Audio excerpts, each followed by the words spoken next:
राधे राधे कृष्ण कन्हैया गोपाल प्यारो मुरली बजैया। श्री श्री राधा मान बेरीलाल एवं श्री बाबा महाराज के श्री चरणों में बारंबार प्रणाम।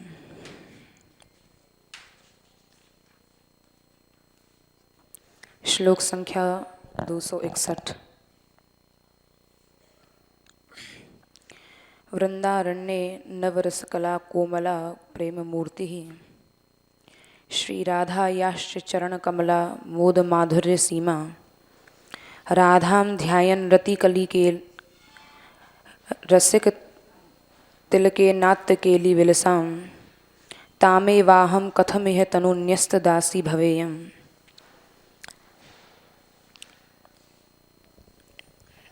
श्री वृंदावन की महिमा प्रकट करते हुए यहाँ ग्रंथकार ने इस पद्य में श्री राधा रानी की दासी बनने की कामना की है, क्योंकि यहाँ सखी के लिए दासत्व ही इस कुंज भवन में अभीष्ट वस्तु है और साधारण दासी नहीं है। श्री प्रिया जी की ऐसी यह सेविका है, किंकरी है, जो रस में मग्न होकर जिसको अपनी आत्मविस्मृति भी हो जाती है। और क्योंकि जहाँ पर सखी को आत्मविस्मृति भी जब हो जाती है तो आत्मविस्मृति की अपेक्षा सचेत अवस्था में रहना सखी के लिए अधिक श्लाघनीय है, प्रशंसनीय है, क्योंकि रस में मग्न रहने की अपेक्षा दास्य की महिमा कहीं अधिक होती है। इसलिए श्री विरहारिंदास जी भी कहते हैं कि सखियां सावधान रहकर ही युगल रस की सहायक होती हैं। लेकिन यहाँ दोनों युगल सरकार की लीला ही ऐसी है, उनका स्वरूप ही ऐसा है कि सखी के पास और कोई रास्ता नहीं है, वो आत्मविस्मृति ही कर बैठती है। लेकिन वहाँ सखी प्रिया प्रियतम के स्वरूप का वर्णन करते हुए वृंदावन की भी महिमा को प्रकट करती है कि ये वृंदावन की ही महिमा है कि मैं अपना आत्मानुसंधान खो देने के बाद भी आपका नाम मेरे हृदय में प्रकट होता रहता है। तो ये तो वृंदावन की दानशीलता की प्रसिद्धि है। और इस रस सरोवर में से निकलने के बाद सखी ने नाम स्मरण किया है और यहाँ पर सखी कहती है कि मुझे ये वृंदावन क्या ही एक इस भूमि का ही एक ऐसा आश्रय है कि भले ही मुझे आत्मविस्मृति क्यों ना हो जाए, लेकिन मुझे डरने की कोई आवश्यकता नहीं है। ये नहीं समझना चाहिए कि केवल वृंदावन की इतनी ही ताकत है। ग्रंथकार कह रहे हैं कि इस वृंदावन की भूमि में हम निवास करते हैं, इस वन में निवास करते हैं, तो हम वनवासी हैं, अर्थात वृंदावन वन के वासी हैं। वृंदावन की इतनी सी ही ताकत नहीं है, इसकी ताकत, इसकी सामर्थ्य तो इससे भी आगे है। ये तो मुझे, ये धाम, ये वन, ये रज, ये तो मुझे और भी कुछ मांगने के लिए प्रेरित कर रही है, जो कि इस 261वें पद्य में यहाँ ग्रंथकार इसी भाव को प्रकट कर रहे हैं कि ये वृंदावन की भूमि में क्या क्या देने की सामर्थ्य है। वृंदारण्ये नवरसकला कोमला प्रेम मूर्ति। मूल भाव यही है कि श्री वृंदावन में नवीन रस से विशिष्ट और कोमल, कोमल अर्थात जो करुणा से द्रवित है, ऐसे चरण कमलों की सुगंध, और वो सुगंध भी माधुर्य की सीमा से युक्त है। ऐसी माधुर्य की सीमा से युक्त श्री राधा रानी जो साक्षात यहाँ प्रेम की मूर्ति के रूप में विराजमान हैं और रसिक शेखर के साथ केली विलासों को अंगीकार करने वाली हैं, उन श्री राधा का ध्यान करता हुआ मैं इस शरीर को छोड़कर दासी कब बनूंगा। यह ग्रंथकार की श्री राधानी के श्री चरणों में यही प्रार्थना है, याचना है। तो यहाँ पर श्री राधा रानी की प्रार्थना करते हुए ग्रंथकार यही कह रहे हैं कि इस वन में प्रेम मूर्ति श्री राधा ही हैं। प्रेम मूर्ति कहकर यहाँ स्पष्ट किया है कि इस प्रेम में कोई ऐश्वर्य आदि की कोई मिलावट नहीं है, यहाँ माधुर्य ही माधुर्य है। और यहाँ ये भी शंका नहीं करनी चाहिए कि मूर्ति और मूर्तिमान में कोई भेद का निर्देशन किया है। बोले नहीं, ऐसा नहीं है, यहाँ कोई भेद नहीं है। जैसे नाम और नामी में कोई भेद नहीं होता है, नामी से ही नाम का अस्तित्व है, और नाम को पुकारा जाएगा तो नामी अपने आप स्वतः ही उसको आना पड़ेगा। तो ये बात जो कही गई है मूर्ति और मूर्तिमान की, ये तो वेद तंत्र आदि में जो प्रतिपादित शक्ति और सिद्धांत हैं उनको मानने वालों की दृष्टि से ये बात रखी गई है। लेकिन इन लोगों से तो आचार्य चरण का यही कहना है कि भैया जो साधारण लोग हैं, जो संशय उत्पन्न करते हैं, बोले आप जैसे लोगों के लिए राधा मर्म क्या है वो आप पहचान नहीं सकते हैं। श्री राधा तो प्रेम रस स्वरूप हैं, जैसा कि पूर्व के पद्य में बता चुके हैं कि वो तो निगम पदवी से दूर हैं, अर्थात वेद मार्ग उन्हें पकड़ भी नहीं सकते, आसपास उनकी महिमा के आसपास फटक भी नहीं सकते हैं। तो ये बात अपने पक्ष के साधकों को समझाने के लिए आचार्य ने कही है कि श्री राधा यही हैं। प्रेम मूर्ति में प्रेम शब्द से यह भाव प्रकट होता है कि श्री राधा की सिद्धि के लिए बहुत से साधनों की कोई आवश्यकता नहीं है। यह भी स्पष्ट कर दिया, कोई सोचे कि हम साधन के बल से उस तत्व को या उस मर्म को जान लें, तो आचार्य चरण ने स्पष्ट कह दिया कि यहाँ बहुत से साधनों की कोई भी आवश्यकता नहीं है। तो बोले जब साधन नहीं होंगे तो कैसे उनकी प्राप्ति होगी या कैसे वो अनुभव में आएंगी। तो कहा वे तो स्नेह के वश में हैं, अत्यंत कोमल हैं, उनका हृदय करुणा से एकदम भीगा हुआ है, अत्यंत सुकुमारी हैं, और सुकुमारी होने के साथ साथ वो इतनी कोमल हैं कि उनके लिए कोई अपना पराया नहीं है। ऐसा नहीं कि केवल अपने के लिए उनकी कोमलता है, दया है, और पराये के लिए नहीं है। वहाँ पराये आदि शब्द का तो कोई भेद ही नहीं है, किसी प्रकार की नीरसता या कठोरता, क्योंकि वे अत्यंत सुकुमारी हैं इसलिए कोई कठोरता उनसे सहन नहीं होती है। तो ये वे कलाएं नहीं हैं। यहाँ जो श्री राधा रानी के विषय में और उनके समस्त गुणों के विषय में यहाँ जो बताया है कि वो अत्यंत सुकुमारी हैं, स्वभाव से कोमल हैं, करुणा से भीगी हुई हैं, स्नेह के वश में रहती हैं, तो ये जितना भी महात्म या जितनी भी यहाँ श्री प्रिया जी के विषय में कहा है, यहाँ ऐश्वर्य को व्यक्त करती हैं। ये कलाएं नहीं हैं, ये तो श्री राधा रानी के दिव्य ऐश्वर्य को व्यक्त करती हैं, क्योंकि वे बिना किसी प्रयत्न के ही, श्री प्रिया जी बिना किसी प्रयत्न के रस और प्रेम को दे देती हैं और देंगी। यदि किसी का ऐसा भाव है तो श्री प्रिया जी देती हैं और देंगी। तो उनके चरण कमलों के इसके अतिरिक्त वर्णन कर रहे हैं, वृंदारण्य नवरसकला कोमला प्रेम मूर्ति। तो ऐसी वो कोमल है, साक्षात प्रेम की मूर्ति हैं, और उनके चरण कमल के आमोद अर्थात जो सुगंध है श्री चरण कमल की, उस सुगंध में माधुर्य की सीमा है। तो बोले जब उनके चरण कमलों में ही ऐसा माधुर्य है, जो माधुर्य की सीमा जिसको कहा है, तो फिर उनके अन्य अंगों के माधुर्य के संबंध में या उसकी महिमा के विषय में क्या कहा जाए। इसीलिए यहाँ जिस भूमि में ये वही भूमि है जहाँ माधुर्य की सीमा जिन चरणों में है, वो चरण इस भूमि पर पड़ते हैं।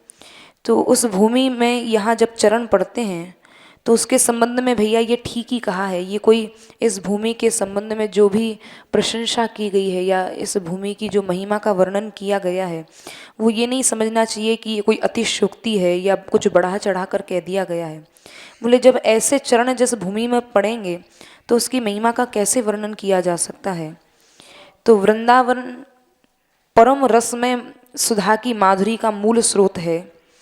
ये वही मधुर स्थली है जो श्री राधा रानी के चरणों से सुशोभित है, जो कि पद्य संख्या 13 में श्रीमद् राधा सुधा निधि में ग्रंथकार ने पूर्व में कह चुके हैं कि ये वही सीमा, ये वही भूमि है। राधा करावत चित पल्लव वल्लरी के, राधा पदांक विलसन मधुर स्थली के, ये मधुर स्थली है। राधा यशो मुखरमत्त खगावली के, राधा विहार विपने रमता मनो में। यहाँ पर ये वृंदावन सुधा माधुरी का, रसमयी सुधा माधुरी का मूल स्रोत है, श्री राधा रानी के चरण कमलों से सुशोभित है। तो माधुर्य की यहाँ सीमा है। तभी तो यहाँ गोविंद जो हैं, जो पद्य संख्या में 156 श्लोक में कहा है कि गोविंद भी कोटि कोटि प्राणों के से भी अधिक इन चरणों को से प्रेम करते हैं। तो इससे, इन भावों से यह पता पड़ता है, सूचित होता है कि जिस समय ग्रंथकार वृंदावन के स्वरूप का वर्णन कर रहे हैं, ग्रंथकार को ध्यान में इस वन विहार का दृश्य घूम रहा है। एक एक वन के लता पुष्प वल्लरी, उसका दिव्य दर्शन यहाँ ग्रंथकार को हो रहा है। और श्री राधा रानी के चरण कमलों की सुगंध का भी वो आस्वादन कर रहे हैं। तो इसी भाव से सखी कहती है कि इन्हीं सब कारणों से मैं उस प्रकार की माधुरी और परम सिद्धि स्वरूपा श्री राधा रानी का मैं ध्यान करती हूँ, क्योंकि उस माधुर्य में ऐसा रस है, वो मुझे माधुर्य ऐसा खींच रहा है कि मैं उससे विलग नहीं हो सकती, अलग नहीं हो सकती। और उसी माधुरी का यहाँ मन रूप से, मानसिक रूप से, आचार्य रूप से सखी दर्शन कर रही है। और साक्षात सखी रूप से तो वह सदैव उस चरण रस का आस्वादन कर रही है, उस माधुरी का आस्वादन कर रही है।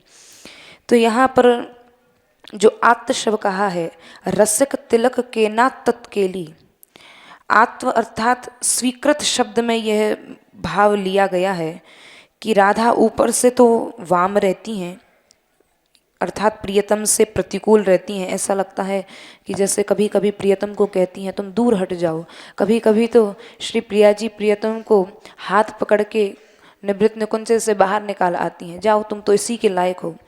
तो देखने में तो ऐसा लगता है कि वो वाम है, लेकिन प्रियतम भी तो कम चतुर नहीं है। वो भी कुछ ऐसा उन्होंने विनय करते हैं, ऐसी लीला और ऐसा नाटक फैलाते हैं कि श्री प्रिया जी को केली विलास के लिए तैयार कर लेते हैं। क्योंकि रस का आस्वादन करने वाला तो रसिक ही होता है। रस का पता कब पड़ेगा? जब रसिक उसका आस्वादन करेगा। तो रस में तो साक्षात श्री राधा रानी है और उसके आस्वादन करने वाले प्रियतम हैं। तो इसलिए भले ही श्री जी वाम रहें, लेकिन श्याम सुंदर उनको मना लेते हैं। तो ऐसी जो श्री राधा रानी कैसी हैं? बोले नव रस कला कोमला प्रेम मूर्ति। श्री राधा नवरस कला से संपन्न है, एकाध रस कला नहीं, नवरस कला, प्रेम की मूर्ति और माधुर्य की तो सीमा कहाँ है। और श्री कृष्ण भी रसिक हैं, रसिक के धौरे होने के कारण उनको रसिक ही नहीं कहा, बल्कि रसिक श्रोमणी कहा है। रसज्ञ हैं, बोले रसिक श्रोमणी क्यों हैं? रसिक श्रोमणी इस विशेषण से श्याम सुंदर को क्यों कहा है? बोले वो रसिक श्रोमणी इसलिए हैं कि वो रस का आस्वादन करते करते कभी तृप्त ही नहीं होते हैं, अर्थात हमेशा अतृप्त जैसी उनकी अवस्था बनी रहती है। तो ये तो जोड़ी, युगल रसराज की जोड़ी ऐसी है जो परस्पर में एक दूसरे से किसी भी बात में कम नहीं है। श्री राधा रानी रस की प्रदाता हैं, वो रस देते देते नहीं थकती हैं और यहाँ श्याम सुंदर उसका पान करते करते तृप्त नहीं होते हैं। तो यहाँ पर आनंद की औचित्य के संबंध में क्या कहा जाए? परस्पर दोनों आनंद के समुद्र हैं। तो ऐसे श्री प्रियतम के साथ ग्रंथकार कह रहे हैं कि श्री राधा रानी के विलासों का ध्यान करता हुआ, चिंतन करता हुआ, और ध्यान के समय में ही ग्रंथकार अपने भाग्य की सराहना कर रहे हैं कि देखो इस पांच भौतिक शरीर को इसी वन में छोड़कर और किस प्रकार में श्री राधा रानी का जो रूप है, जो सौंदर्य है, जो साक्षात प्रेम की मूर्ति है, ग्रंथकार मन ही मन यह सोच रहे हैं, प्रार्थना कर रहे हैं, अपना भाव व्यक्त कर रहे हैं कि उस रस रूप, उस प्रेम की मूर्ति श्री राधा रानी की चरण की सेवा परिचर्या के योग्य मैं किंकरी कब बनूंगा।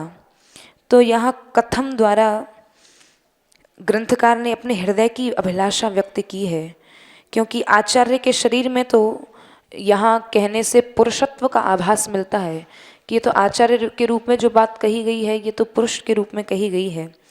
लेकिन जो किंकरी बनने की आकांक्षा है, जो किंकरी बनने का भाव है और जो ये भाव पाने की आकांक्षा रखता है, उसका तो पुल्लिंग और क्या स्त्रीलिंग, अर्थात ये उस निभृत निकुंजी की बात हो रही है जो सब देह बंधनों से ऊपर है, जहाँ किसी लिंग की कोई विचार नहीं है, वहाँ कौन स्त्रीलिंग कौन पुल्लिंग है।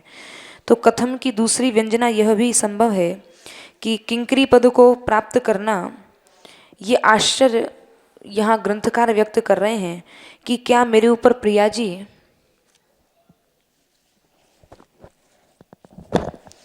क्या मेरे ऊपर श्री प्रिया जी ऐसे प्रसन्न होंगी कि मैं उनकी दासी बन जाऊं, क्या यह कभी संभव हो पाएगा। तो ये कथम की दूसरी व्यंजना है कि किंकरी पद को प्राप्त करने की यहाँ दुर्लभता मान के कि ये अत्यंत दुर्लभ है, तो इसी भाव से ग्रंथकार ने यहाँ कहा है। और वृंदावन की भूमि कैसी है, बोले वृंदावन में ये तीनों वस्तुएं विद्यमान हैं। कौन सी तीनों वस्तुएं हैं? वृंदारण्य नवरस कला कोमला प्रेम मूर्ति। बोले नवरस शिल्प में बोले प्रेम की मूर्ति और माधुर्य की सीमा।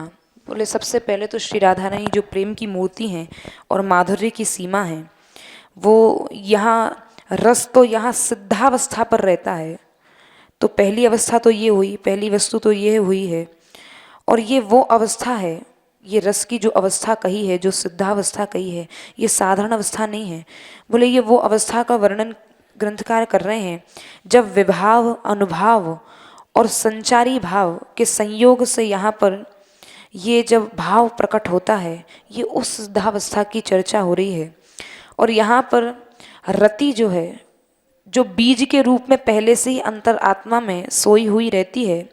जैसे कोई बीज होता है, वो बीज जब तक भूमि में रहता है तब तक लगता है अरे बीज है ये क्या करेगा, लेकिन जब बीज को उपयुक्त भूमि मिल जाती है, जल मिल जाता है, तो वही बीज कितना विशाल वृक्ष का रूप धारण कर लेता है, एक छोटा सा बीज।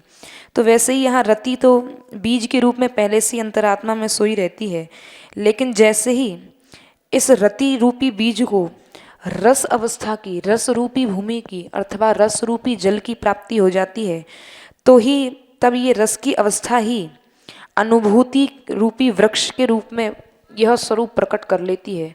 अर्थात ये रस ही फिर अनुभव के रूप में आने लगता है। और वो अनुभव क्या है? वो अनुभव इसी वृंदावन भूमि का युगल रसराज की लीला की अनुभूति होने लगती है। वो कब? जब रस अवस्था की प्राप्ति होती है। तो यहाँ प्रेम मूर्ति के पूर्व इस पद्य में जो कोमल शब्द का प्रयोग किया गया है, नवरस कला कोमला प्रेम मूर्ति। तो यहाँ कोमला इस शब्द को, इस विशेषण को देहली दीप न्यास से यहाँ समझाया गया है कि जैसे देहली पर रखा हुआ दीपक अंदर भी प्रकाश करता है और बाहर भी प्रकाश करता है। तो यहाँ कोमला शब्द से यह बता रहे हैं कि रसकला अर्थात रसकला भी कोमल है और प्रेम मूर्ति भी कोमल है। रस और प्रेम इन दोनों में अंतर है। तो रस और प्रेम दोनों ऐश्वर्य और नियम आदि के बंधनों से ये दोनों मुक्त हैं। यहाँ ऐश्वर्य तो दूर दूर तक नहीं है, क्योंकि ऐश्वर्य में थोड़ी सी कठोरता होती है, वहाँ नियम आदि होते हैं। तो लेकिन माधुर्य में ये सब कठोरता नहीं होती है। इसलिए यहाँ कहा कि ये जो रस की चर्चा हो रही है, जो यहाँ युगल रसराज के रस और प्रेम की चर्चा है, वो ऐश्वर्य के नियमों से, इन बंधनों से मुक्त है। अर्थात इसमें किसी प्रकार की कोई कठोरता नहीं है। क्यों कठोरता नहीं है? क्योंकि श्री राधा रानी तो माधुर्य की, पद माधुर्य की सीमा यहाँ कहा गया है कि श्री प्रिया जी के श्री चरणों में अत्यंत माधुर्य है। और यहाँ चरण शब्द कहकर, जो श्री प्रिया जी के चरण कमल हैं, यहाँ चरण शब्द कहकर ये श्री राधा या चरण कमला, चरण कहकर ये ग्रंथकार ये भाव कह रहे हैं कि जिस चरण का मैं ध्यान करता हूँ उसी को छोड़कर, अब यहाँ योग्यता की दृष्टि से अब यहाँ दासी का विशेषण दिया है कि श्री राधा रानी कौन है? बोले वो नवरति कला हैं, वो कोमला हैं, वो साक्षात प्रेम मूर्ति हैं, वो साक्षात माधुर्य की सीमा है। ये सब श्री राधा रानी के विशेषण मान के कहा है।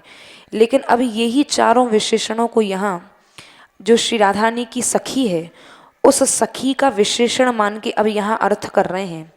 बोले श्री राधा रानी तो नवरति कला है, कोमला है, प्रेम मूर्ति हैं, तो अब इन भावों को सखी में कैसे घटित किया है, तो यहाँ सखी में घटित करके बता रहे हैं कि देखो, नवरस स्वरूप दोनों अंशियों का अंश होने के कारण सखी कह रही है, क्योंकि वो दोनों भी नवरस के स्वरूप हैं।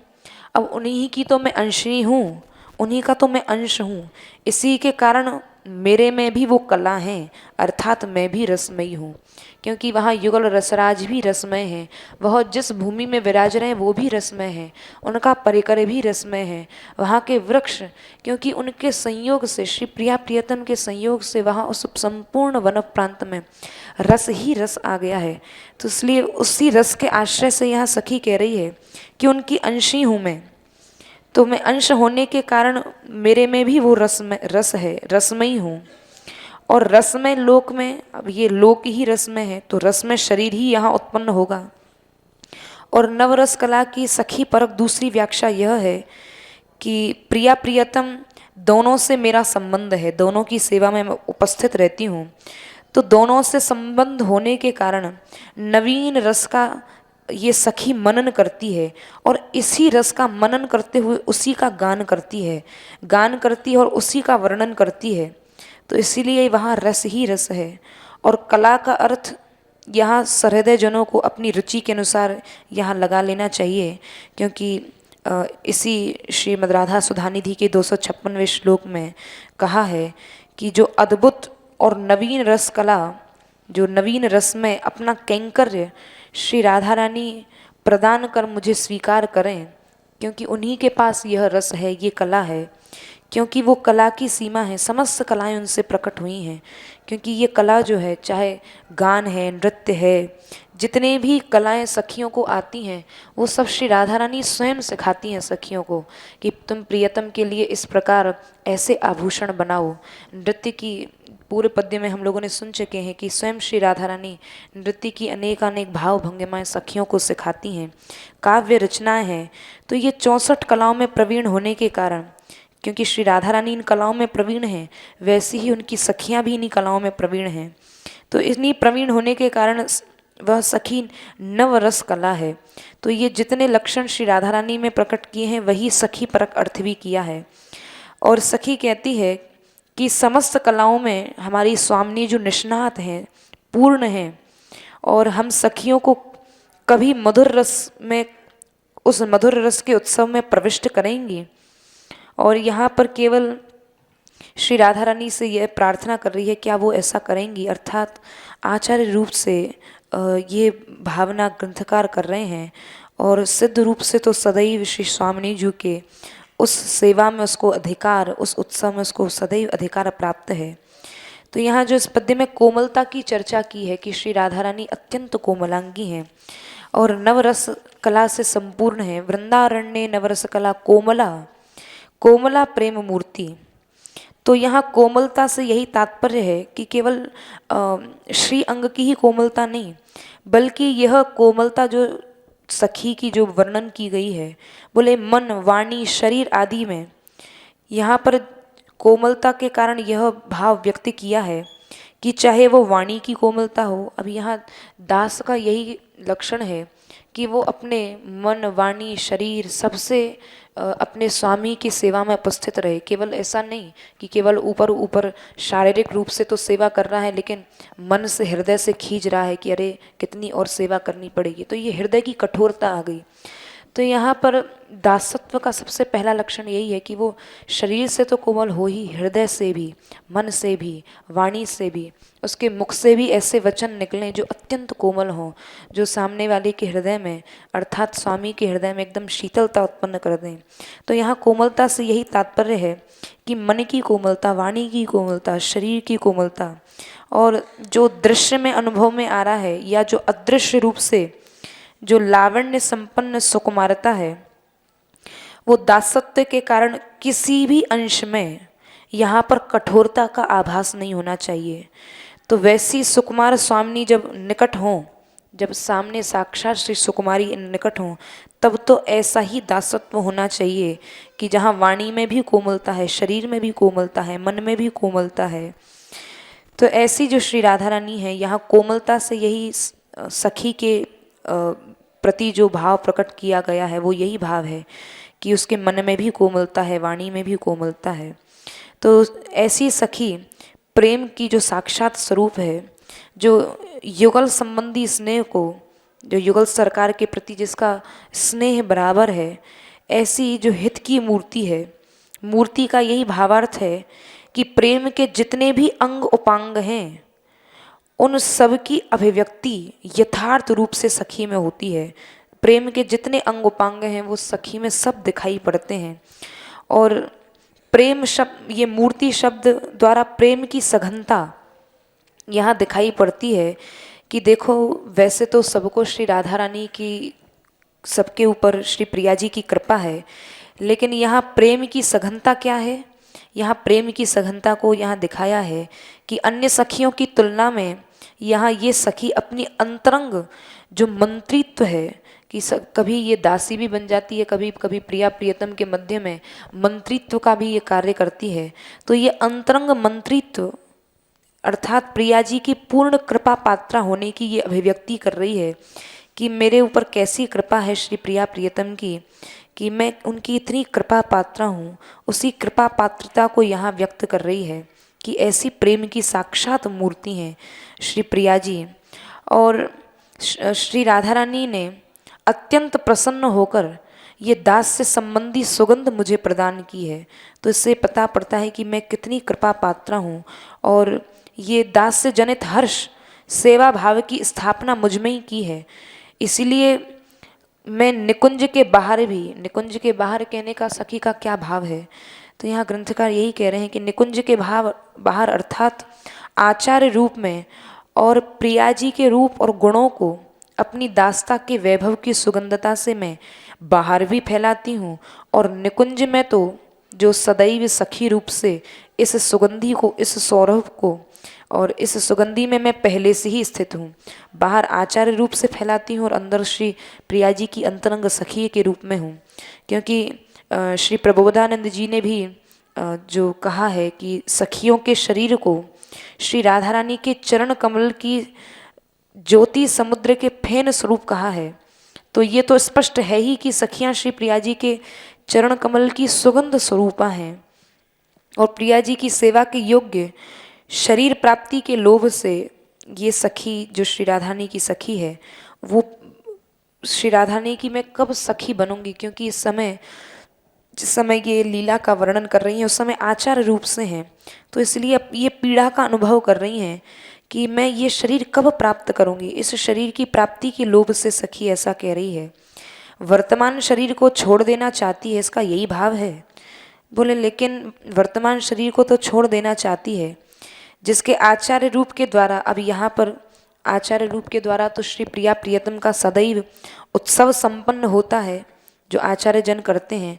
और यहाँ पर ग्रंथकार कह रहे हैं कि भाई आचार्य के रूप में तो भजन के द्वारा और आनंद के उत्सव संपन्न हुए हैं और भविष्य में भी होंगे, तो उस शरीर को कैसे छोड़कर दासी हो जाऊं।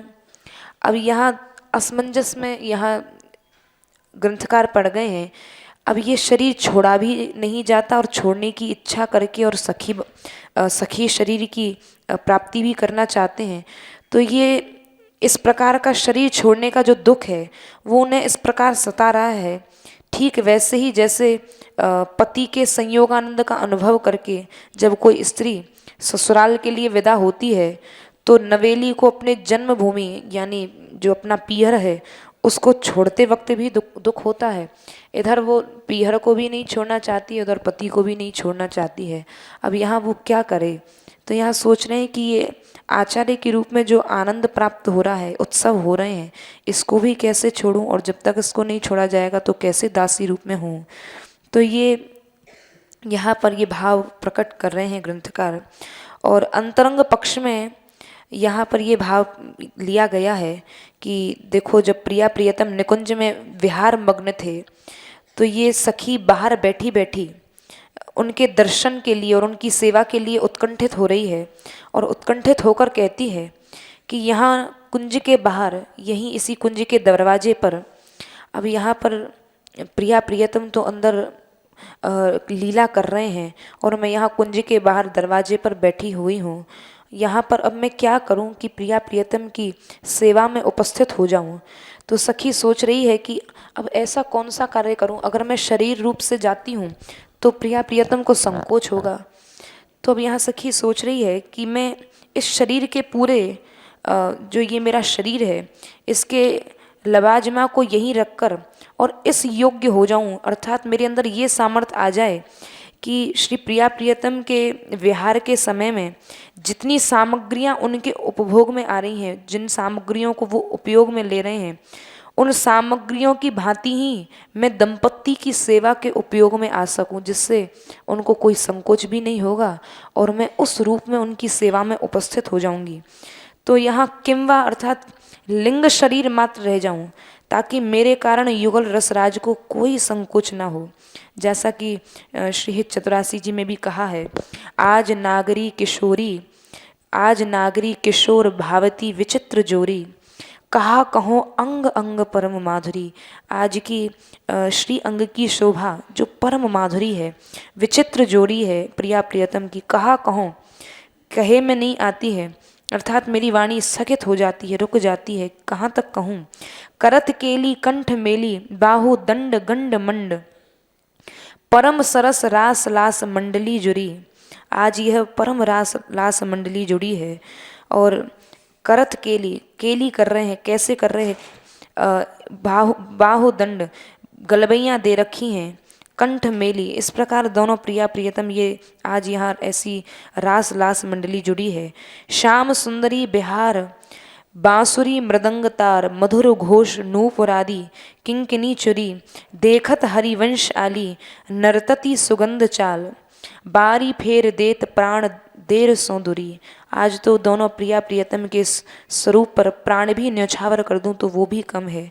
तो ऐसी सखी की भावना है कि यहाँ युगल रसराज को कोई संकोच ना हो और मैं अपना सब कुछ न्यौछावर करके श्री प्रिया प्रियतम की सेवा में उपस्थित हो जाऊं, क्योंकि यहाँ पर विविध भेदों से युक्त सुगंध नृत्य को देखा है सखी ने, और उस नृत्य को देखकर अपने को छिपाए हुए जो सखियां दंपत्ति पर अपने प्राण न्यौछावर कर रही हैं, दूर से देख रही हैं कि जिससे प्रिया प्रियतम को कोई व्यवधान ना हो, तो सखी भी इसी रति से प्राण और शरीर से अपने शरीर को गोपनीय रख के यहाँ पर सूक्ष्म शरीर धारण करने की इच्छा कर रही है।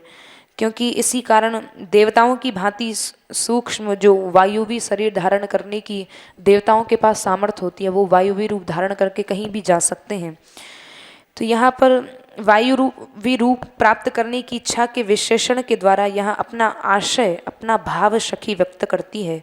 और नवरस कला कोमला प्रेम मूर्ति, केवल नवरस स्वरूपा और साथ में कोमल, ताकि विहार के जो सुकुमार जो नाजुक अवसन हैं उन पर ये शरीर, यहाँ कोमल का यह भी भाव लिया गया है, क्योंकि प्रिया प्रियतम दोनों अत्यंत सुकुमार हैं और मेरा ये शरीर अत्यंत कठोर है। जब ये श्री प्रिया प्रियतम की सेवा में उपस्थित होगा तो वहाँ कठोरता का कोई कार्य नहीं है। इसलिए सखी चाहती है कि मेरे शरीर के द्वारा, ये स्थूल शरीर के द्वारा वहाँ किसी प्रकार की कठोरता का आभास ना हो पाए, केवल प्रेम मूर्ति हो जाना चाहिए, अर्थात कला बनकर दोनों केली रस में ऐसे मैं घुल मिल जाऊं जैसे चंद्रमा में उसकी किरणें घुल मिल जाती हैं। ऐसे ही प्रिया प्रियतम की केली कलाओं में मैं ऐसी घुल मिल जाऊं कि श्री प्रिया प्रियतम मुझे स्वीकार कर लें।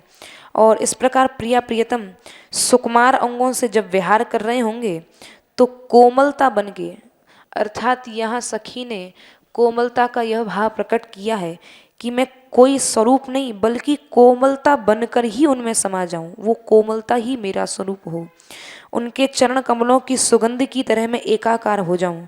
जैसे श्री प्रिया जी के श्री चरण कमल हैं, उनसे सदैव सुगंधी प्रकट होती रहती है, वो कभी विलग नहीं होती, वही सुगंधी मैं हो जाऊं, मेरी एकाकार स्थिति हो जाए। और उस प्रकार के अब यहाँ महारास जो हो रहा है, जो श्री प्रिया प्रियतम कर रहे हैं, तो उस महारास के संबंध में अपनी निष्ठा को यहाँ बताया है। चरण कमला मोद माधुर्य सीमा, कि चरण कमलों के सौरभ के माधुर्य को, सुगंधी के माधुर्य को, यहाँ दास्यानंद को ही धारण करने वाली। आहा, यहाँ सखी कह रही है कि देखो तो सही मेरी स्वामिनी को कैसा आनंद आ रहा है जब प्रिया प्रियतम दोनों रास कर रहे हैं। और खड़ी खड़ी यह सखी इस लीला का आनंद लेती हुई उनके सौभाग्य की सीमा का वर्णन कर रही है कि एक तो यह भूमि और उस भूमि में भी प्रिया प्रियतम कैसा चरम उत्कर्ष है, इस उत्कर्ष का मैं कहाँ वर्णन कर सकती हूँ। और प्रतिक्षण यही सोचती जा रही है, रस का समुद्र उमड़ता जा रहा है और रस के समुद्र में वह बहती जा रही है। सीमा का यह आंतरिक भाव यह है कि यहाँ सीमा कहने का क्या भाव है सखी का, कि ये माधुरी की सीमा है। तो ये भाव आंतरिक भाव यह है कि उस समय चरण शोभा निहार रही है और उसी चरणों को सखी ने अपने हृदय में स्थान दिया हुआ है और उन चरणों की सेवा का ध्यान भी कर रही है। केवल स्थापित ही नहीं किया है, मन ही मन उन चरणों को स्थापित करके और वहाँ अपने हृदय प्रवेश में ही उनका ध्यान करती हुई उनकी सेवा भी कर रही है, उनको निहार भी रही है और उनकी सुगंध भी सूंघ रही है। और सुगंध को सूंघते हुए आनंद को भी आत्मसात कर रही है। तो इस प्रकार व्यंजना भाव इसका यही है कि सखी ने यहाँ चरणों के आमोद अर्थात जो सुगंध है उसके माधुर्य का ध्यान किया है और उस माधुर्य को ही यहाँ आनंद का आधार माना है। बोले ये वही चरण रज है, ये वही चरण रस है, ये वही चरणों की सुगंध है जो आनंद का भी आधार है। अर्थात आनंद यहीं से निकलता है, आनंद की सच्ची अनुभूति तो यही है। इस एकांत माधुर्य की अवधि में ही हूँ और अपने सौभाग्य का भी वर्णन कर रही है कि मेरे ऊपर कैसा श्री प्रिया जी की कृपा है कि ये माधुर्य की अवधि में ही हूँ, मुझे ही यह प्राप्त है। और जितना कि उन्हें यहाँ पर माधुर्य का उतना ही अंश यहाँ जो वर्णन कर रही है सखी, बोले उन लोगों को तो केवल उतना ही मिल रहा है जितना मैं वर्णन कर पा रही हूँ, लेकिन यहाँ तो इस माधुर्य का मैं भर भर के आनंद ले रही हूँ। मैं कितना वर्णन कर रही हूँ ये तो केवल अंश मात्र है, लेकिन जिसका मैं अनुभव कर रही हूँ वो तो कुछ और ही है।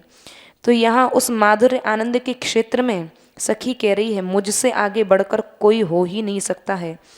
और रसिक शेखर के साथ जो प्रियतम है उनके साथ जो घटित होने वाला जो अभी अभी विलास हुआ है, उस विलास का भी यहाँ सखी ने अपने ध्यान में आनंद लिया है।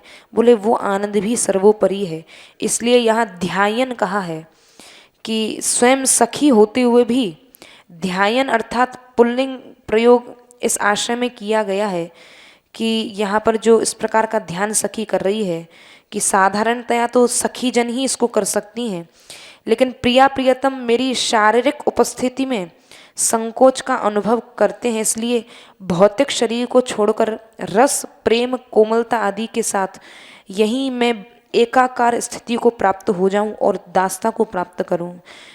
आत्मविस्मृति भी देखो उसी अवस्था में होती है, अपनी भी विस्मृति जब उसी अवस्था में होती है जब दासत्व का प्रभाव सबल होके बैठ जाता है, अर्थात दास भाव अपनी उस स्थिति पर पहुंच जाए, चरम स्थिति पर, उसका यही लक्षण है कि वो अपनी आत्मविस्मृति भी हो जाती है। तो यही यहाँ सखी के साथ हुआ है, जो कि पूर्व पद्य में हम लोगों ने सुना कि सखी को आत्मविस्मृति भी हो गई, अर्थात यहाँ पर दासत्व सबल रूप से बैठ गया है, उसका दासत्व संपूर्ण रूप में यहाँ उपस्थित हो गया है। तो इसलिए रस प्रेम आनंद का रूप धारण करके यहाँ पर आंतरिक इच्छा की प्रेरणा से सावधान रहती है सखी कि कहीं ऐसा ना हो आत्मविस्मृति के चक्कर में यहाँ मैं सब कुछ भूल जाऊँ और प्रिया प्रियतम की कोई लीला निकल जाए। इसलिए सावधान रहती हुई उन सब लीलाओं का यहाँ भोग करती हूँ या करूँगी, यह ग्रंथकार का भाव है। लेकिन यह शंका होती है कि साधक के रूप में दृष्टिगोचर जो हो रहा है, अब यहाँ पर साधक का रूप है और शरीर को यहाँ यदि छोड़ना चाहते हैं तो ये तो एक बड़ा ही दुखद प्रसंग खड़ा हो गया कि भाई यहाँ पर अब ये साधक के रूप में ये जो दृष्टिगोचर होने वाला शरीर है इसको यहाँ छोड़ना चाह रहे हैं। तो अब यहाँ इसका उदाहरण देकर अनुसरण करके यहाँ पर एक बड़ा सुंदर भाव व्यक्त किया है कि देखो यहाँ पर जो ये वन है, यमुना आदि भी लौकिक दासी शरीर को पाके, जो यमुना जी हैं वो भी यहाँ अलौकिक हैं, लेकिन वो अलौकिक दासी शरीर को प्राप्त करके दूसरे लोक को चले जाएंगे तो इस आपत्ति का निराकरण करने के लिए यहाँ पर ये भाव प्रकट कर रहे हैं ग्रंथकार कि यदि इसी प्रकार यहाँ पर शरीर छोड़कर जाने लगे तो फिर ये यमुना जी आदि जो ये भी शरीर छोड़कर जाने लगे तो फिर भाई कैसे फिर लोगों को श्री प्रिया प्रियतम की लीला का अनुभव होगा। तो अपने अनुभव के बल पर इस आपत्ति का निराकरण करने के लिए ग्रंथकार स्थूल और सूक्ष्म शरीर की जो एकता है उस एकता का प्रतिपादन करने की इच्छा से यहाँ पर विरह जो उत्कट विरह है उस विरह की पीड़ा के दबाव के कारण यहाँ ग्रंथकार के एकदम आंसू भर आए और गदगद स्वर में प्रणाम पूर्वक करके कहते हैं, श्लोक संख्या 262 में कह रहे हैं, हा कालिंदी त्वयि मम निधि प्रेयसा खेलितो भूद भो भो भो दिव्याद्भुत तरुलतास्तत् करस्पर्श भाजः हे राधा या रति ग्रह शुका हे मृगा हे मयूरा भूयो भूयः प्रणतिभिरहं प्रार्थये वोनुकंपाम। यहाँ पर ग्रंथकार के नेत्रों में अश्रु भर आए हैं, गदगद स्वर हो गया है और यहाँ अश्रु पूरित कंठ से ग्रंथकार कह रहे हैं, हे यमुने तुम्हारे जल में मेरी जो निष्ठा है, तुम्हारे जल में मेरी निधि स्वरूपा जो मेरी श्री राधा रानी है, जो मेरी सर्वस्व है, वो मेरी निधि स्वरूपा श्री राधा रानी अपने प्रियतम के साथ तुम में ही खेलती हैं और अलौकिक और आश्चर्यजनक जो वृक्ष हैं, जो लताएं हैं, आपने उनके हाथ से स्पर्श किए जाने का आनंद लूटा है। ऐसा सखी वृक्षों से लताओं से कह रही है कि आप वो ही लताएं हैं जिनको श्री राधा रानी का स्पर्श मिला है, उस आनंद को भर भर के लूटा है। श्री राधा के रति ग्रह में रहने वाले हे शुको हे मृगो हे मयूरो, मैं बार बार प्रणाम करके आप सबकी दया चाहता हूँ।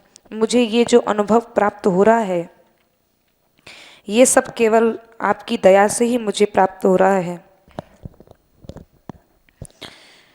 हे यमुने आप ही वो निधि स्वरूपा हैं जो श्री राधा रानी का स्पर्श तुम्हें प्राप्त होता रहता है। यहाँ पद्य के प्रारंभ में संबोधन से पूर्व यहाँ जो हा शब्द को सूचित किया है कि यहाँ ग्रंथकार अपनी आराध्या को जब उन्होंने देखा नहीं है तो उसके कारण यहाँ वक्ता को घोर कष्ट हो रहा है कि यहाँ श्री यमुना की पुकार उसी वेदना से की गई है कि जैसे कोई कहे कि हे माता। यहाँ वक्ता जो श्री यमुना जी के संबंध में माता जैसा शब्द उन्होंने कहा है, यहाँ माता की भांति यमुना जी पोषण करती हैं क्योंकि प्रिया प्रियतम की सेवा में सदैव ये उपस्थित रहती हैं, इसलिए अत्यंत निकट रहती हैं। जैसे माता दूध के द्वारा अपने पुत्र का पोषण करती है, वैसे ही श्री यमुना जी इस धाम में जो उनके उपासक हैं, श्री प्रिया प्रियतम के उपासक हैं, वो उनको अपने जल से ही सदैव पोषित करती हैं। तो माता की तरह यमुना ने भी बिना किसी घिनाए इस तरंग रूपी जो शुद्ध जल है इसी से भीतर भार के मैल को यहाँ धोया है। तो इसीलिए यहाँ माता के रूप में हा कालिंदी यहाँ कहकर ग्रंथकार कह रहे हैं कि ये ही मेरी माता हैं, ये ही मेरी सर्वस्व हैं जिनको श्री प्रिया जी का यह स्पर्श प्राप्त होता रहता है और आपने ही मुझे पालित किया है, पोषित किया है। भीतर भार का जो मेरा मैल है वो आपने ही धोया है।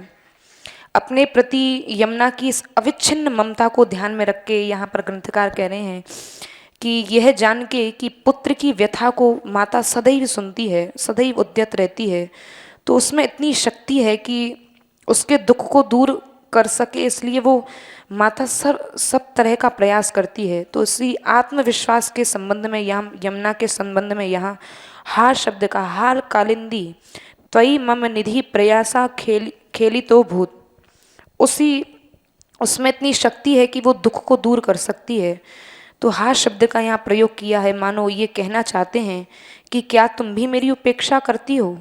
श्री यमुना के शक्तिशालिनी होने का यहाँ नीचे प्रमाण भी दिया गया है क्योंकि श्री यमुना जी कोई साधारण नहीं है। पंचयोजन विस्तीर्णम वनम में देह रूपकम कालिंदीयम सुषमनाख्या परमामृत वाहिनी।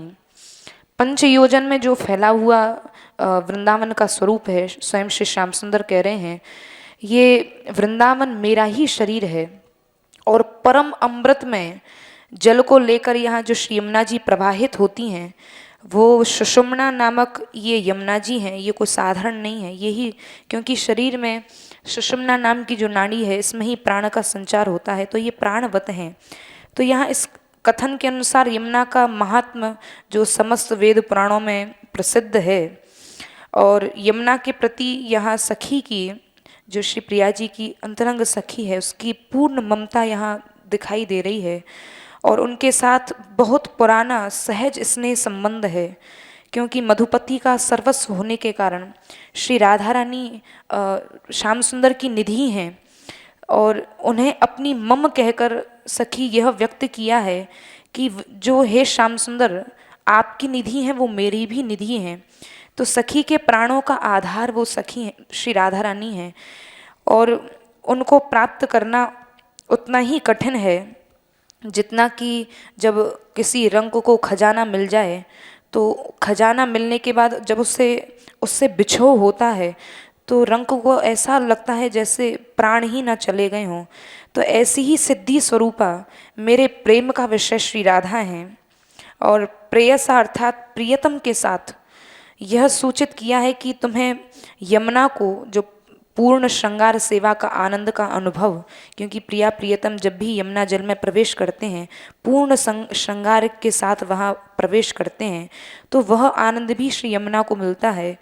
और अभूत क्रिया के द्वारा यहाँ भूतकालिक प्रयोग द्वारा यह कहना चाहते हैं कि देखो, जो विगत काल में अर्थात जो भूतकाल है, उसमें जो प्रिया जी प्रियतम के साथ हे श्री यमुने तुम्हारे जल में खेली हैं, तो आज ही उन्हें छुपाकर तुमने क्यों रख रखा है, क्योंकि वो तो तुम्हें सदैव ये आनंद प्रदान करती हैं। आज मैं इस स्वरूप का दर्शन करना चाहती हूँ, तुम क्यों छुपा के रखती हो। तो यहाँ जैसे कोई व्यक्ति लिखित में कोई प्रमाण दे दे, लिखित में प्रमाण देने के बाद फिर किसी प्रमाण की आवश्यकता नहीं रह जाती है, तो इस न्याय के अनुसार यहाँ पर प्रिया प्रियतम की क्रीड़ाएं मैंने अपनी आँखों से देखी हैं, अब तुम उन्हें देखने नहीं देती हो। तुम मुझे यह नहीं कह सकती हो हे यमुने कि तुम में श्री प्रिया प्रियतम ने वो लीला नहीं की है, मैंने स्वयं देखा है, अब तुम क्यों उन्हें छुपाती हो।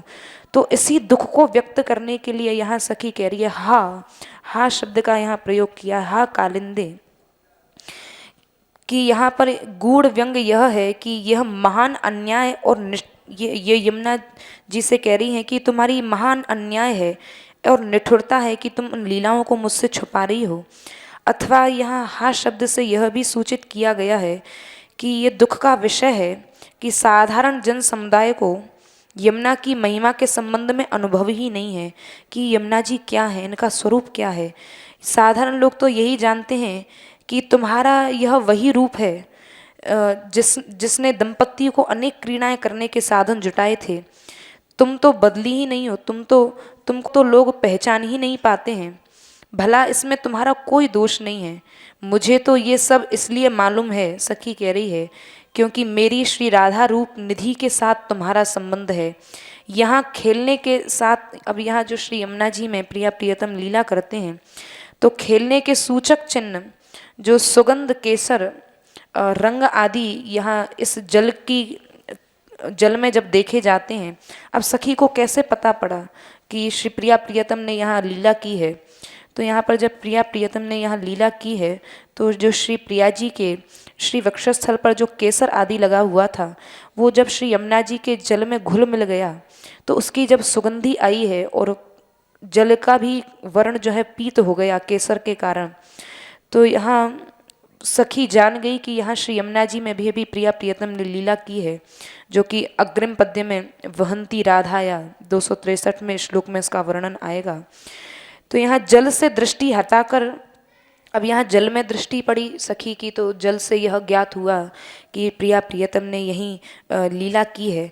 अब जब जल से दृष्टि हटी है, तो स्थलवर्ती जो तरु हैं, लताएं हैं, उन पर जब दृष्टि गई है, तो उनको संबोधन किया है भोह के द्वारा। भो भो उसको संबोधन करते कहते हैं वृक्षों को, लताओं को, कि यहाँ पर उनके भोह शब्द के द्वारा उनके प्रति यहाँ आदर भाव व्यक्त किया है ग्रंथकार ने, मानो वे बड़े गौरवशाली महानुभाव हों।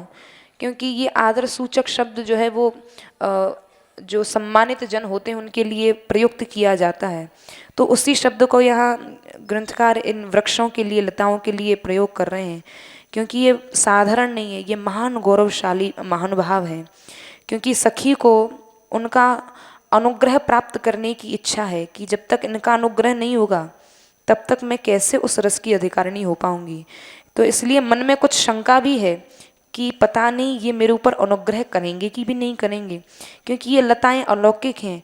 ये कल्प वृक्ष को जीतने की इच्छा रखते हुए भी ये अद्भुत हैं और इनका प्रभाव जो है वो आश्चर्यजनक है। ये दिखने में साधारण लग रहे हैं लेकिन इनका प्रभाव, इनके अंदर जो सामर्थ्य शक्ति है वो आश्चर्यजनक है। क्योंकि श्री प्रिया जी इन्हीं से फूल बिनती हैं, इन्हीं से लीला करती हैं, इन्हीं को अपने हाथों से छूती हैं। भला साधारण जीव का ऐसा सौभाग्य कहाँ कि सखी कह रही है कि आपकी समानता की बराबरी कर सकें। तरु लताओं में से निकलते हुए जो नए नए कोपल हैं, रोमांच हैं, उनको देखकर सखी ने कहा है कि ये रोमांच ऐसे ही नहीं हुआ है, ये जब तक श्री प्रिया जी ने तुमको स्पर्श नहीं किया होगा ये रोमांच उनको स्पर्श किए बिना हो ही नहीं सकता है। तो आप सब उसी रूप में आज भी स्थित हैं, ग्रंथकार के रूप में कह रहे हैं, आचार्य रूप में, कि श्री प्रिया जी ने छुआ ऐसा ही नहीं, आज भी वो आपको स्पर्श कर रही हैं, आज भी आप उसी रूप में स्थित हैं। प्रिया जी के कर स्पर्श से जो आह्लादित होकर रोमांच हो आया है, आपके उस रूप में कोई अंतर नहीं आया है, आज भी वही रूप है। इसलिए इस स्थली में तो नित्य विहार ही चलता रहता है। अन्य लोगों की दृष्टि से जो देखा जाए, वास्तव में ये अन्य लोग देखेंगे तो सुनेंगे तो यही कहेंगे, अरे ऐसा भी कुछ हो सकता है। उनके लिए तो ये एक आश्चर्य ही है, ये विडंबना ही है कि लोग तो बदल गए पर ये वृक्षलताएं नहीं बदली। कोई सोचेगा वो लोग तो हैं ही नहीं, वो दर्शन तो हो ही नहीं रहा है, तो क्या वृक्षलताएं नहीं बदली? तो इनके प्रभाव का ज्ञान इनकी कृपा से ही होगा। अर्थात हमें तो ये देखने में साधारण ही लगेंगे, लेकिन इनकी जब कृपा होगी तभी इनके प्रभाव का, अर्थात इस दिव्य स्वरूप का, इनके दिव्य प्रभाव का हमें अनुभव हो सकता है। तो इस प्रकार जो श्री प्रिया जी की सखी है, उसने जब देखा कि वृक्ष लता आदि युगल की क्रीड़ा से उनको स्पर्श का जो आनंद है वो मिल रहा है और ये आनंदित हो रहे हैं, तो इन्हें तो उत्तर देने की भी फुर्सत नहीं है। सखी ने देखा ये तो इतना आनंद इनको हो रहा है, लता भी आनंदित है, वृक्ष भी, जल भी, यहाँ के पशु पक्षी, कि अब ये मेरे को उत्तर दें, श्री प्रिया प्रियतम की लीला सुनाएं, इनको इतनी फुर्सत नहीं है। तो शुक, मृग, मयूर आदि की तरफ सखी ने देखा है और इस आशा से कि वे ध्वनि के द्वारा, जो शुक आदि की जो ध्वनि है, उस अपनी विशेष ध्वनि के द्वारा अपना अभिप्राय व्यक्त कर सकते हैं। जैसे तोतों को संबोधित करके सखी ने मानो उन्हें प्रियतम के एकांत वार्तालाप का अनुकरण करते सुना हो कि देखो ये तोते किस प्रकार प्रिया प्रियतम के एकांत वार्तालाप का अनुकरण कर रहे हैं या उसकी चर्चा कर रहे हैं। तो सखी का हृदय उनकी इस भाषा से भली भांति परिचित है, क्योंकि सदैव उसी निकुंज भवन में रहना है। ये दिव्य पशु हैं, पक्षी हैं, उनकी सब भाषाओं को सखी समझती है और हिरण से, मोरों से कहती है।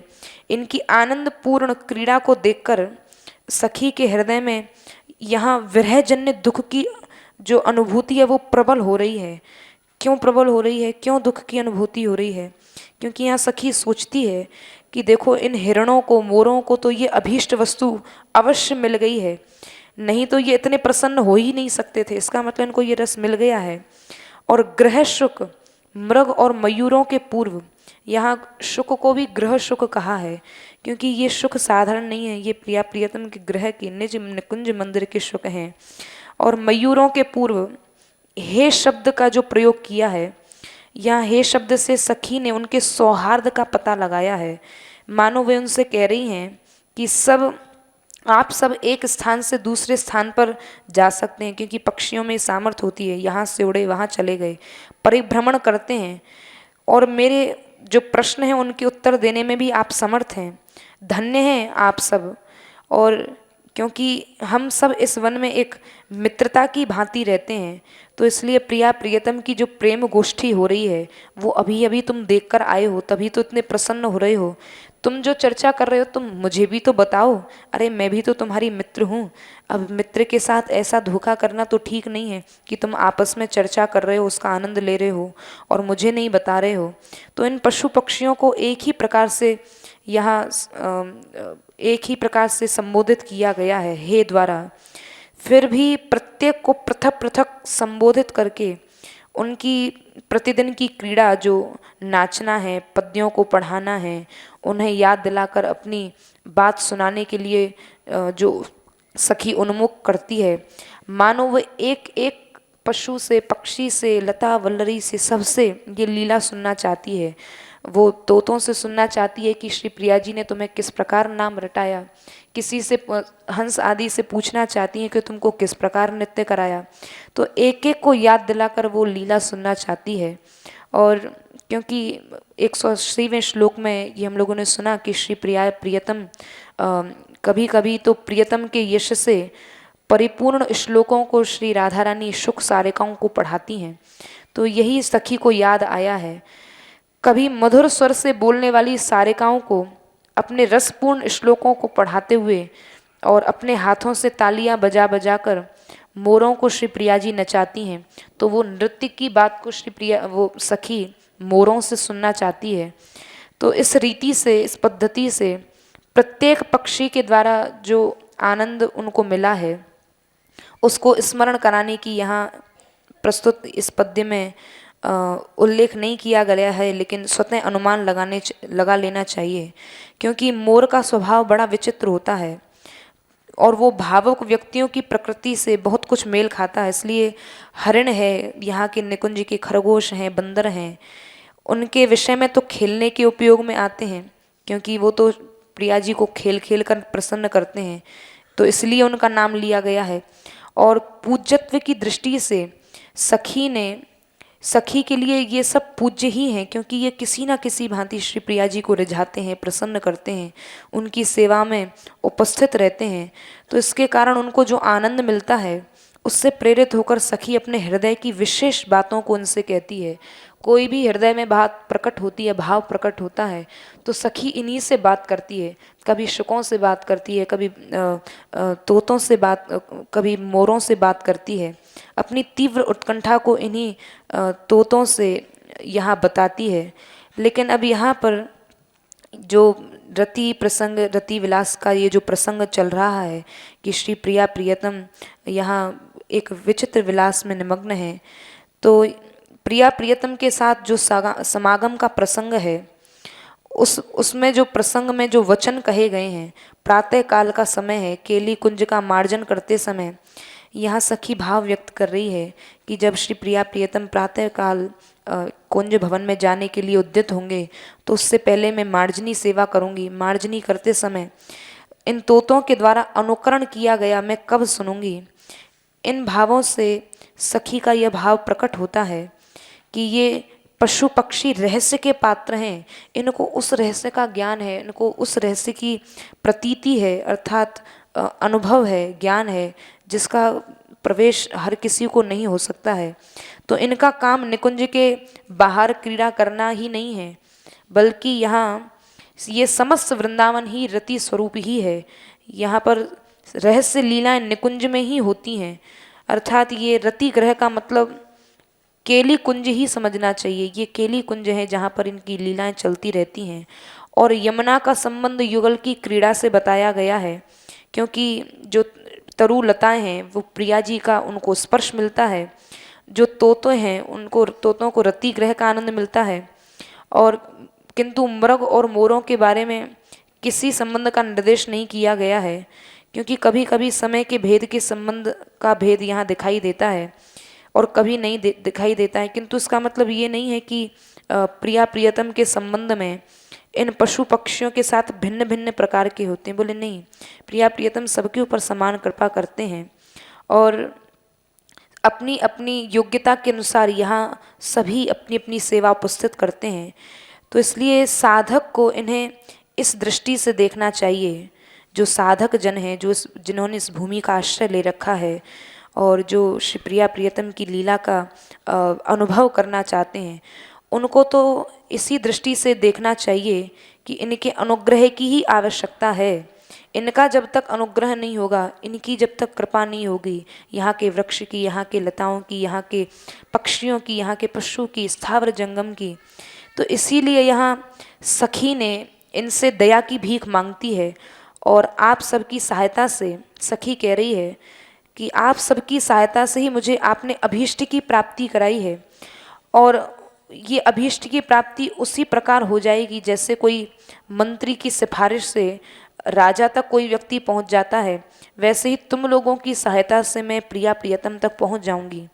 तो अभिप्राय यही है सखी का कि आप सब जो मेरी पूर्व वर्णित दासित्व की अभिलाषा है, जो मैं दासत्व प्राप्त करना चाहती हूँ, वो सब आप सभी मिलकर पूर्ण करें। मेरा मन तो यही चाहता है कि क्या तो निकुंज के बाहर और क्या भीतर आप सबके साथ मैं हिल मिल के रहूं। जैसे तुम भी बाहर, कभी बाहर लीला करते हो, कभी अंदर लीला करते हो, मेरा मन भी यही चाहता है निकुंज के बाहर भी भीतर भी तुम सबका ही मुझे साथ मिलता रहे। और किससे मैं प्रार्थना करूं? मैं किससे कर भी सकती हूँ प्रार्थना? कौन मेरी प्रार्थना को सुनेगा? तुम ही तो एकमात्र हो जो मेरी प्रार्थना को सुन सकते हो। तो मेरी दीनता को देखकर प्रेम नगर के निवासी आप सभी क्यों नहीं द्रवित होंगे? और अन्य लोग जिनके विषय में यहाँ ग्रंथकार कह रहे हैं कि अन्य लोग भले ही यहाँ आए जाएं, उनका सिद्धांत दूसरा है। जो कभी आते हैं इस धाम में, कभी चले जाते हैं, जिसका वर्णन आगे किया जाएगा, उनसे प्रार्थना करने का मेरा कोई उद्देश्य नहीं है। हे यमुने तरु लता शुक मृग मयूरो, आप सब इस धाम के, इस वृंदावन के वासी हैं और प्रिया प्रियतम के सदैव दरस परश के आनंद का आप अनुभव करते हैं। दिव्य और नित्य होने के कारण आप ही एकांत विलास के समय तुमको ही वो अधिकारिता प्राप्त है, न कि उन लोगों को ये अधिकारिता प्राप्त नहीं है जो कभी आते हैं और कभी चले जाते हैं। ये अधिकारिता तो सदैव नित्य यहाँ धाम में निवास करने वाले जो जन हैं उनको ही अधिकारिता प्राप्त है। और आपसे मेरी यही प्रार्थना है कि ये वृंदावन की जो भूमि है, इस तरह ही मैं इस वृंदावन को, जैसे तुम लोगों ने, तुम्हारा यही सब कुछ है, यही तुम्हारे श्री प्रिया प्रियतम ही माता पिता हैं, सगे संबंधी हैं, पालन करने वाले हैं। जैसे प्रिया प्रियतम तुमको पुश्तैनी मालकियत के रूप में मिल गए हैं, वैसे ही मेरी प्रार्थना है कि आपकी तरह मैं भी इस वृंदावन की पुश्तैनी मालकियत समझ के यहाँ रहूँ। यहाँ एक शिक्षा भी मिलती है, वो भी यहाँ शिरोधार्य करने योग्य है। यहाँ एक शिक्षा क्या मिलती है? बोले वो ये शिक्षा है कि यहाँ के वृक्ष लता आदि को जो रहस्य की सेवा के रूप में जिनको देखना चाहिए कि ये साधारण लता वृक्ष नहीं है, ये अपनी सब सेवाएं बड़ी रहस्यमय रूप से, बड़े रहस्यमय ढंग से श्री प्रिया प्रियतम के चरणों में उपस्थित करते हैं। उन्हें जड़ प्रकृति या अंग मात्र ही नहीं समझना चाहिए कि केवल ये जड़ की भांति हैं।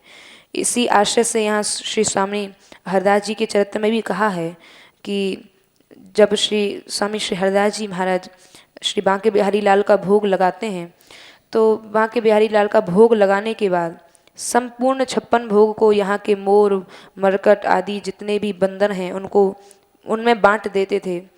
तो इसका भाव यह है कि हरदास जी भोग लगाकर अपना पोषण यहाँ नहीं करते थे, बल्कि वृंदावन के मोर बंदरों का पालन करना उनका लक्ष्य था। क्यों? क्योंकि नित्य विहार का दर्शन यही तो कराएंगे। इसलिए मन, वाणी, कर्म और स्वादिष्ट वस्तुओं के द्वारा इन्हीं का सेवन करना चाहिए, इन्हीं का लालन पालन करना चाहिए, क्योंकि यही वो नित्य निकुंज के अधिकारी हैं जो हमें उस लीला तक, उसका अनुभव कराने में इन्हीं का साथ रहेगा। तो हम जैसे आने जाने वाले लोगों की यहाँ कोई गणना नहीं है, कोई गिनती नहीं है। इस प्रकार यहाँ सखी ने अपनी दैन्य वृत्ति की ओर संकेत किया है और अंतरंग पक्ष में इसकी यही व्याख्या यहाँ सखी कर रही है कि जो 259वें श्लोक में यहाँ सखी ने कहा है कि ये वो रस है जो रस सरोवर में डूबकर बाहर निकल आने के उपरांत यहाँ सखी ये भावना प्रकट कर रही है, अभिलाषा कर रही है कि भौतिक शरीर को छोड़कर मैं सूक्ष्म शरीर धारण करके और अंतरंग विलास के समय में सदा उपस्थित रहूं। अब यहाँ वे मन में सोचती हैं कि पहले की तरह रस सरोवर में यदि मैं मग्न हो गई तो अपनी चेतना को खो बैठूंगी, और चेतना खो बैठूंगी तो ठीक नहीं रहेगा। तो अब यदि पुनः प्रेम और रस का अनुभव करना चाहूँ, अब ये रस मुझे पुनः मिले, तो अब ये कैसे बात बनेगी। तो सखी कहती है ठीक है, अब एक युक्ति मुझे याद आई है कि जल वृक्ष लता आदि भी तो विहार के समय उपस्थित रहते हैं, तो क्यों ना मैं भी उन्हीं की तरह जड़ बन जाऊं, ताकि अलग रहकर बिना किसी संकोच के मैं भी इस लीला का दर्शन कर पाऊंगी। बस इसी भावना से यहाँ यमुना आदि से प्रार्थना करती हैं। तो ऐसा लगता है कि इस अवसर पर सखी जब श्री राधा रानी से और इन यहाँ के धाम से, यमुना जी आदि से जब यह प्रार्थना कर रही है, तो प्रार्थना करते करते सखी प्रेम के आवेश में कुछ बेभान-सी हो गई और हाँ कहकर और आह ऐसा कहकर बड़ी देर के बाद उसको याद आया और हाँ कहकर ये खेद प्रकट किया है कि देखो तो सही मैं कैसी भूल गई। सखी यमुना जी से कहती है कि जल क्रीड़ा में न तो तुम दंपत्ति से असंपृक्त रहती हो, कि ऐसा तो नहीं कि जल क्रीड़ा तुम में करें श्याम सुंदर और तुमसे उनसे अलग रहो, उन दोनों को ही तुमसे कोई संकोच नहीं होता है, और मुझे भी अपनी जैसी तुम क्यों नहीं बना लेती हैं। तुम में युगल सरकार विहार भी करते हैं और तुम उसका संपूर्ण रूप से आनंद लेती हो। तो सहृदय सखी होने के कारण वह सखी कह रही है कि हे श्री यमुने, मैं तो ये बात जो तुमसे कह रही हूँ वो सहृदय सखी होने के कारण कह रही हूँ कि प्रिया जी हमारी उपस्थिति से झिझकती हैं, पर आप तो धन्य हैं, अपनी जड़ता को भी सफल कर रही हैं। आप गोपनीय स्थानों और विषयों में भी आपका अधिकार हो गया है। ऐसा लग रहा है अभी कुछ देर पहले ये जल क्रीड़ा समाप्त हो चुकी है। यदि आप अपने अतिरिक्त किसी दूसरे को नहीं निभाह करेंगी, तो यहाँ पर अब यमुना से उठकर अब सखी भो कहकर आदरणीय वृक्षों से कहती है, अरे वृक्षों और लताओं, चाहो आप कुंज में हो या कहीं उससे पृथक हो, लेकिन आप में जो फूल खिले हुए दिखाई दे रहे हैं ना, ये तो निश्चय ही प्रिया जी के कर स्पर्श का सौभाग्य तुम्हें मिला है। लेकिन तुम जो ये लाभ उठा रहे हो, ये अपनी जड़ता का पूरा पूरा तुम लाभ उठा रहे हो। यदि विजातीय समझकर आपके यहाँ भी मेरे लिए कोई स्थान ना हो, तो गूंगी रहकर तो मैं अपनी चेतना को खोने के लिए भी तैयार नहीं हूँ, क्योंकि यदि मैं गूंगी बन जाऊंगी तो फिर कैसे प्रिया प्रियतम के गुण का गान करूंगी। तो मैं तो यही चाहती हूँ कि देखे सुने अनुसार प्रिया जी का गुणगान करने वाला अब तोते के पास पहुँच गई, कि मैं तो ये तोता जैसा पक्षी बन जाऊँ। मेरे मित्र, अरे मेरे शुको, आप लोग श्री राधा के रति गृह में रहते हो, मेरा और आपका तो बहुत पुराना संबंध है, अतः मित्रता को इसलिए तुम अब सफल करो, मैं भी आपकी ही जैसी सजातीय हो जाऊं और आपकी भांति इसी विहार के प्रसंग में होने वाली जो बातचीत है, जैसे तुम दर्शन कर लेते हो वैसी मैं वहां उड़कर चली जाऊं और बातचीत का अनुकरण करके उन्हें गा गा कर सुनाऊं। यदि यह बात है कि गृहस्थों को किसी की हिस्सेदारी पसंद नहीं होती है, तो अब हिरणों के पास पहुंच गई। अरे हिरणों, तुम लोग भी तो बिना मांगे जो कुछ मिल जाता उसमें ही संतोष करते हो। तो अब दंपत्ति अपनी सखियों के, अब दोनों प्रिया प्रियतम आँखों से बचाकर, किसकी आँखों से, सखियों की आँखों से बचाकर यहाँ विहार के लिए वन में प्रवेश कर गए हैं। तो सखियों की तरह तुम भी इस खोज में हमारे साथ आओ और विहार के दर्शन में लगो। तो इस वृत्ति के कारण तुम्हारा नाम मृग नाम है, इसलिए सार्थक नाम है। मैंने सोच लिया है कि तुम्हारी तरह मैं भी दंपत्ति के आगे क्रीड़ा मृग बन के खड़ी हो जाऊं और उनकी निगाहों को अपनी ओर लुभाऊं, क्योंकि जब ये मृग श्री प्रिया प्रियतम के सामने जाते हैं तो ऐसी दृष्टि से देखते हैं मानो प्रिया प्रियतम को पी ही जाएंगे। तो प्रिया प्रियतम देखते हैं कि देखो तो सही ये मृग कैसे देख रहे हैं। तो वो सखी यही कह रही है, उसी रस का, जिस रस का तुम एकटक दृष्टि से आस्वादन करते हो, उसी रस का मैं भी आस्वादन करूं। यदि आप सबको भी दूसरे का उत्कर्ष सहन न हो, तो हे मयूरो, अब यहाँ सखी कह रही है कि अब क्या पता इनको हमारा उत्कर्ष सहन हो ना हो, तो अब मयूरों के पास पहुँच गई। हे मयूरो, तुम तो बड़े निष्काम हो, तुम्हारे ही पंखों से बना हुआ कंकण श्याम सुंदर धारण करते हैं और मैं भी तुम्हारी तरह तुम्हारी ही बिरादरी में शामिल हो जाऊं। इस प्रकार वृंदावन में स्थित सबसे मेरी यही प्रार्थना है कि कोई मेरा काम कर दे। मैं बार बार प्रणाम करती हूँ। आप लोग मुझे आप लोगों से उसी प्रकार कोई संकोच नहीं है। जैसे कि मैं अपने शरीर से कोई संकोच नहीं करती हूँ, वैसे तुमसे मुझे कोई संकोच नहीं है। और यह वृंदावन तो दंपति का शरीर ही कहा गया है। इसलिए इस प्रेम नगर में रहने वाले यदि जड़ हों तो वो जड़ होते हुए भी चेतन ही हैं, क्योंकि वे सब बिना किसी रोक टोक के युगल क्रीड़ाओं के दर्शन का सुख भोगते हैं। तो यहाँ पर ये वृंदावन की महिमा, यहाँ वृंदावन में रहने वाले यहाँ के प्रत्येक पशु पक्षी लता वृक्ष वल्लरी में वह सामर्थ्य है जिसका यहाँ साधक रूप से आचार्य रूप से यहाँ सखी कह रही है कि मुझे भी उसी रस में आप प्रवेश प्रदान करें। आपकी कृपा होगी तो बिना रोक टोक के मुझे भी श्री प्रिया प्रियतम के दर्शन का सुख भोगने का आनंद मिलेगा। जय श्री राधे। जय श्री राधे। श्री यमुना जी के बारे में वल्लभ संप्रदाय में विस्तार से वर्णन किया गया और वहाँ यमुना जी को श्री जी के समान ही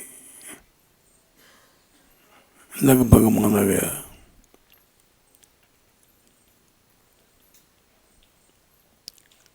यहाँ भी कालनिधि को ग्रहण किया जिसमें श्याम सुंदर श्री जी को स्नान करा रहे हैं। इसलिए भाव रूप से साक्षात यमुना जी से पूछते हैं। इसके बाद दिव्य अद्भुत तरलताओं से, जिसका वर्णन 219 221वें श्लोक में कहा गया।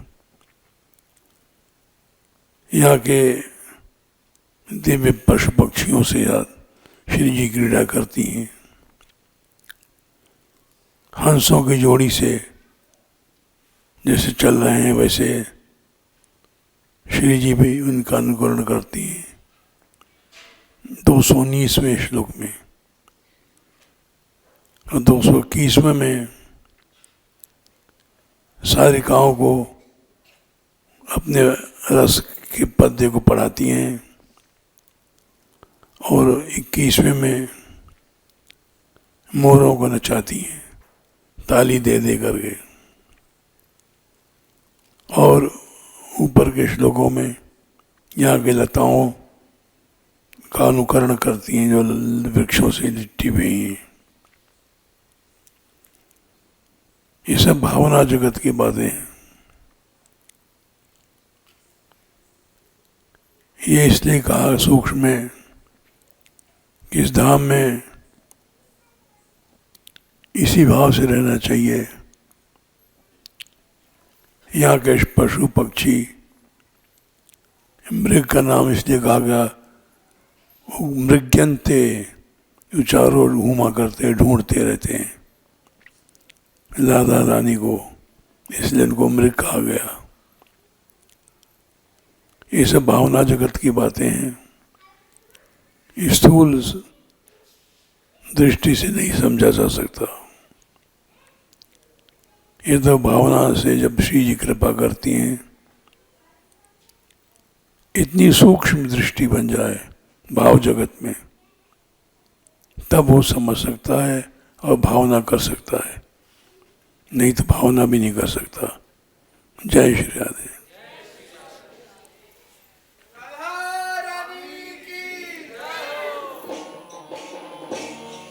राधे श्यामा राधे श्यामा श्यामा श्यामा राधे राधे राधे कृष्णा राधे कृष्णा कृष्णा कृष्णा राधे राधे राधे श्यामा राधे श्यामा श्यामा श्यामा राधे राधे राधे कृष्णा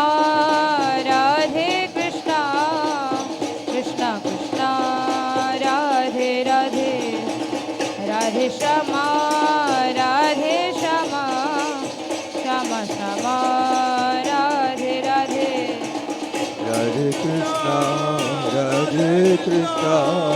कृष्णा कृष्णा राधे राधे राधे श्यामा श्याम श्यामा राधे राधे राधे कृष्णा कृष्णा कृष्णा राधे राधे राधे श्यामा श्यामा श्यामा श्यामा राधे राधे राधे कृष्णा कृष्णा कृष्णा राधे राधे राधे श्यामा श्याम श्यामा राधे राधे राधे कृष्णा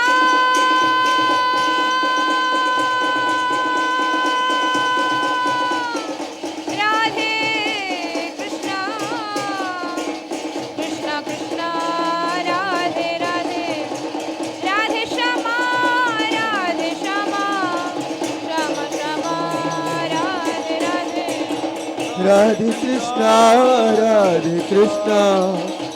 कृष्णा राधे राधे राधे श्यामा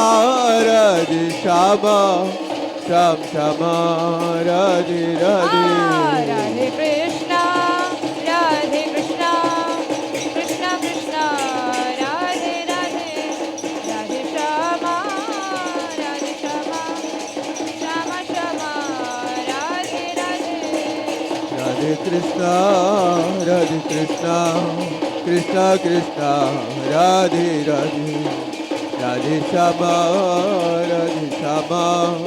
श्याम श्यामा राधे राधे राधे कृष्णा कृष्णा राधे राधे राधे श्यामा श्यामा श्यामा श्यामा राधे राधे